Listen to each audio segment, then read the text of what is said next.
Cho nó nông video này là cứ nâng cái lồng hát nó nông mê riêng cả án sơ xê lấy phớ lấy rật dôn lấy tụi sắp nâng lấy nằm thế mơ lồng hát thì ở dưỡng trôi mơ rút sơ xê lấy nâng bị án chứ cái ở dưỡng mơ rụt hiếp đập bay ách bằng phánh cả lại lấy hay nâng bị án thế mơ lồng hát nó nông rụt hiếp tìm ngồi bà dưỡng tìm mùi chả lơ lệch chả phơi lệ chứ là bị đánh phập phơi lệ còn mát thì cho mơ tờ lơ được hiệp chứ những sinh phập phơi lệ bay rồi học sập chứ cái lại nít cái dân tới bồng quanh lệ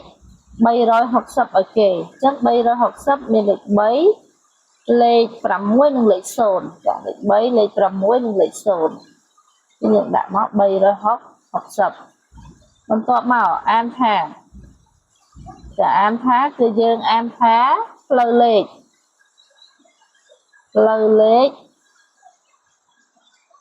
lơ lết bay rồi học sập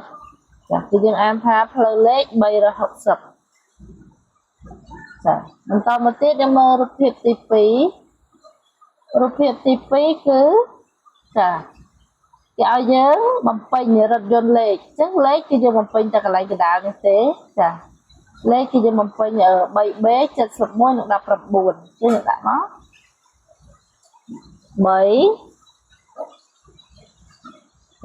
mấy cái dân đã lên ràng ở đôi kia máu đã lên sập co lại đôi kia máu mấy rồi hai ạ sợ bí bảy bế chật sập muối đáp rập buồn chắc cứ lên làm bao giờ cứ bảy bế chật sập muối đập rập buồn lâu mượt hơi những đồ đặt thằng lên ấy chúng tôi mới ăn thả về đề án cư dân tôi ăn ở này thằng lời đi phòng chứ cư dân ăn thả còn cuốn chám bảy bế chất sắm môi đập làm buồn xâm rạp ở phạ lệ lám cư dân ăn mà đông kịch tùng lệ tù sát dân ăn mà đông bảy tống tuần này lệ phơi nam cư dân ăn 8 tùng nhưng lại như dân đã thá ăn thá còn cuốn chám bảy bế chất sắm môi đập làm buồn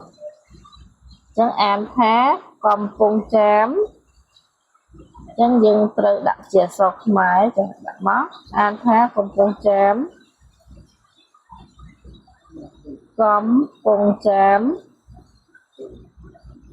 cùng chám bay bế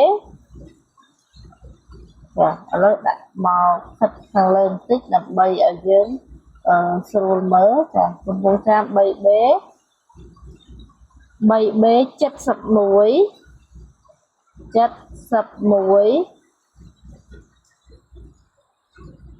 muối đắp rầm buồn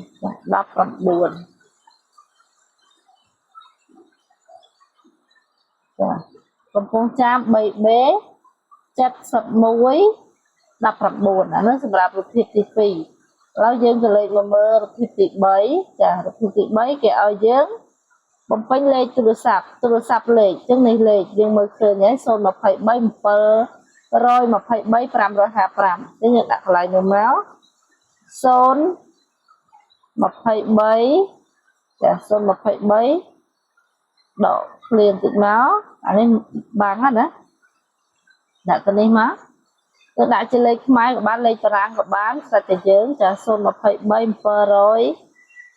mà phải bay pram rồi hạ pram pram rồi hạ pram mình tốt mà an an thả an thầm mịch chân an thá xôn mà phải bấy môi trường cô mà phải bấy xôn mà phải bấy pram pi rồi pram pi nó thật mà lên chứ chứ đó đừng bây giờ sửa mớ xôn mà phải bấy pram pi rồi mà phải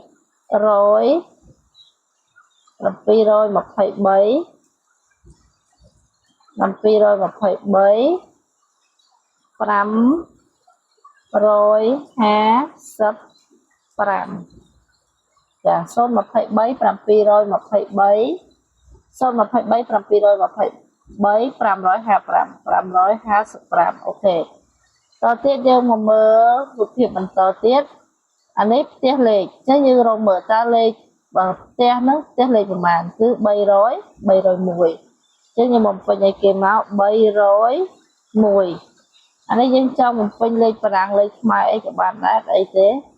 ចាចឹងយើងបំពេញនឹងចន្លោះនឹងបន្តែដោយសារចន្លោះនឹងវារៀងតូចចឹងអ្នកគ្រូសុំបំពេញ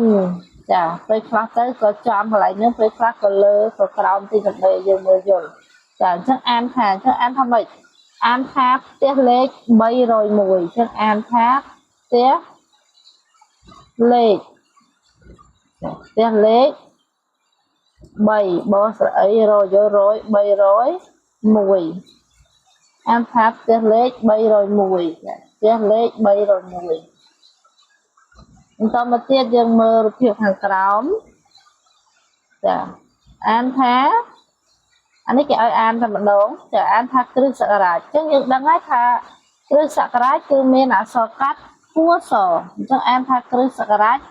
សម្រាប់គ្រិស្តសករាជគឺយើងអានតាមខ្ទង់ធម្មតានេះគ្រិស្តសករាជ2009អញ្ចឹងយើងអានថាគ្រិស្តសករាជ2009 គ្រិ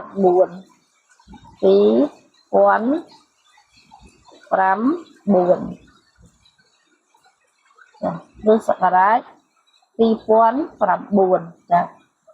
ទៀតយើងមើលម៉ូតូនេះម្ដងម៉ូតូលេខចាម៉ូតូលេខ 1Y5980 ចឹងយើងដឹងហើយផ្លាកលេខម៉ូតូគឺយើងត្រូវអានពីខ្ទង់ចឹងយើងដាក់កន្លែងនេះមក 1Y លេខ1ចឹងដាក់លេខបារាំងដោយសារហ្នឹងគេមកបារាំងហើយចឹងយើងដាក់បារាំង 1Y 59ហើយនឹង80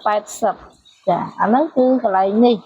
ខាងក្រោមហ្នឹងប៉ុន្តែដោយសារចន្លោះហ្នឹងវាតូចវាបាំងចឹងអ្នកគ្រូដាក់ខាងលើនេះចាយើងអានថាពាក្យថាយើងអានថា 1Y ហ្នឹងអាហ្នឹងអង់គ្លេសតែនៅក្នុងខ្លឹមសារមេរៀនគេឲ្យយើងអានជាបារាំងអញ្ចឹងអាហ្នឹងអានថា 1Y ចា 1Y អាហ្នឹងអក្សរ Y ហ្នឹងនៅក្នុងការអានអក្សរបារាំងគឺអានថា Y អញ្ចឹងយើងអានថាភ្នំពេញមកពេលអានឲ្យគេយើងកុំភ្លេចកន្លែងអក្សរអញ្ចឹងយើងអានថាភ្នំពេញ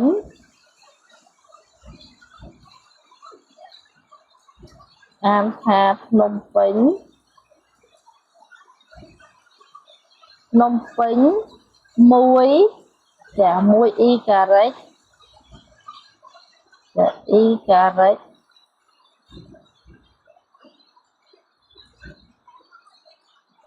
ចា Y 1Y 50ចា59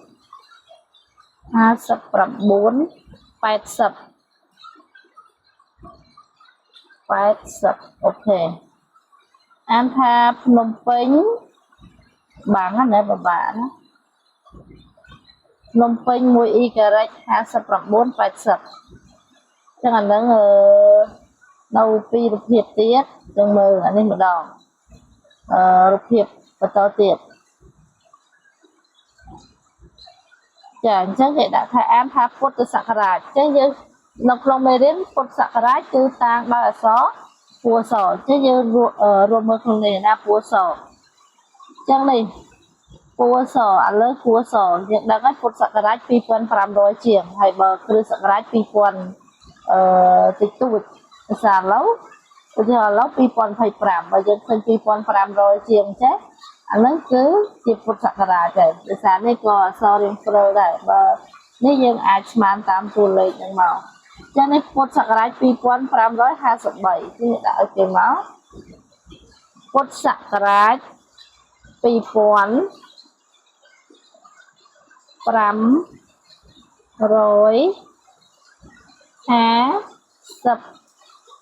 ពុទ្ធសករាជ2553ឥឡូវនៅរូបភាពចុងក្រោយ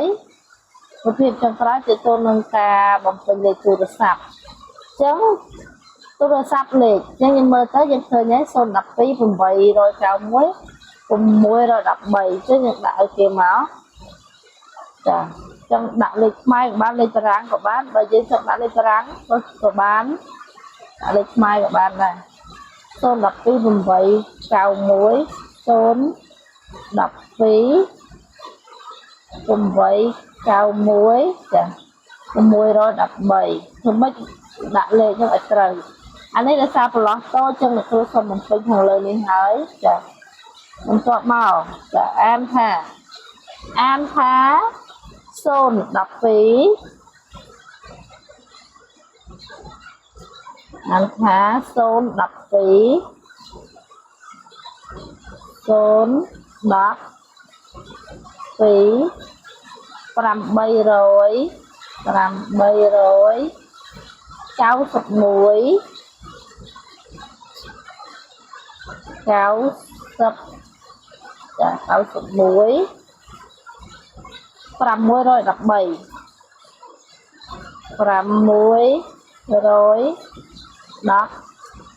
10 ចឹងអានថា0 12 891 613 0 12 891 613ចឹងតកតងទៅនឹងកំណែនៅក្នុងមេរៀនការអានសរសេរលេខផ្លូវលេខរថយន្តលេខទូរស័ព្ទនិងលេខឆ្នាំតែជំនាញប៉ុណ្ណឹងហើយបើចង់បាននៅវីដេអូកំណែបន្តទៀតកុំភ្លេចចុច like និងចុច subscribe ឲ្យអ្នកគ្រូម្នាក់មួយផងចាសសូមអរគុណច្រើននិងសូមជម្រាបលា